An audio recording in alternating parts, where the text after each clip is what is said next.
Hey everybody, welcome back to another episode of Bayonets of the World. I'm Mike B, and today we're going to take a look at the British pattern 1907 bayonet for the short magazine Lee Enfield, or as we know it today, the Lee Enfield number 1 Mark III.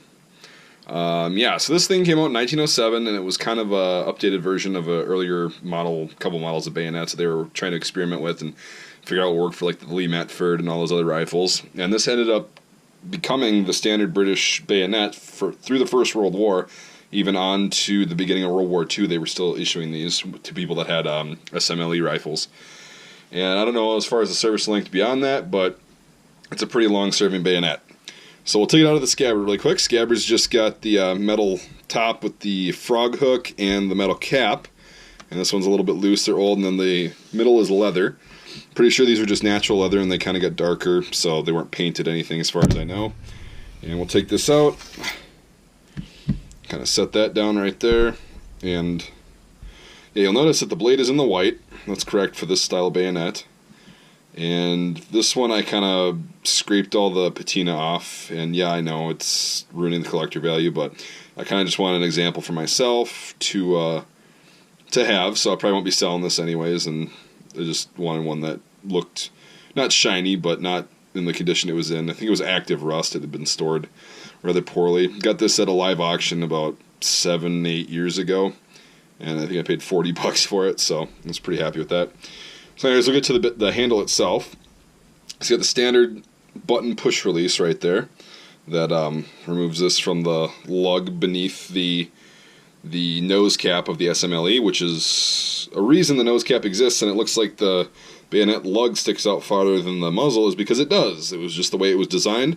That's why you'll notice that this ring, this locking ring or muzzle ring, sits very low and almost flush with the handle, which is usually not the fact of the matter on most other bayonets of that era. Most of the locking rings will sit higher up because there's more of an offset between the lug and the muzzle.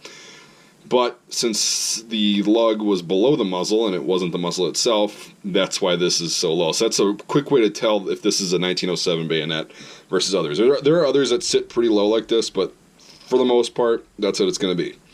So you got the wood grips, just panel grips, smooth. They got the 2 screws in there with the little locking things right on that side, and then the regular screw head on that side. I'm not sure what that little hole's for. Couldn't tell you. Maybe somebody else knows. And yeah, this one's been used and abused. It is dated 1907, which is pretty cool. I'll try to get this to focus. Sorry if it doesn't. There you can kind of see 1907. And I can't make out the markings on the other side.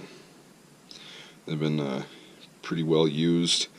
But yeah, the blade's seen better days for sure, but that's kind of why I like it. I like things with character like this.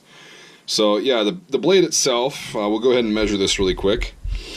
The blade itself measures 17 inches, a little bit over 17 inches, like, well, no, it's about 17 right there.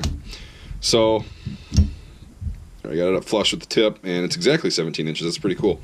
Overall length is about 21 3/4 inches in length, so 17-inch blade.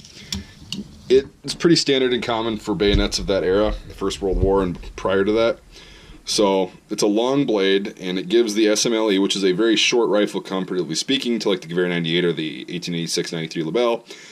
It gives the SMLE a little bit of a length advantage to kind of make it comparable with the other rifles of that era. Even though that wasn't totally their goal, you still you're not sitting there fighting with a 10-inch bayonet on a really short rifle. You've got something that can kind of level the playing field a little bit.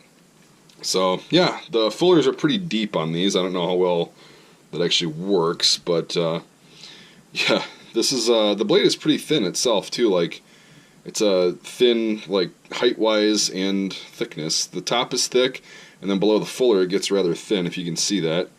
So yeah, it's a really cool piece. I think everybody should have one of these in their collection. They're pretty common. They're just a little pricey. You can get them in better condition, worse condition.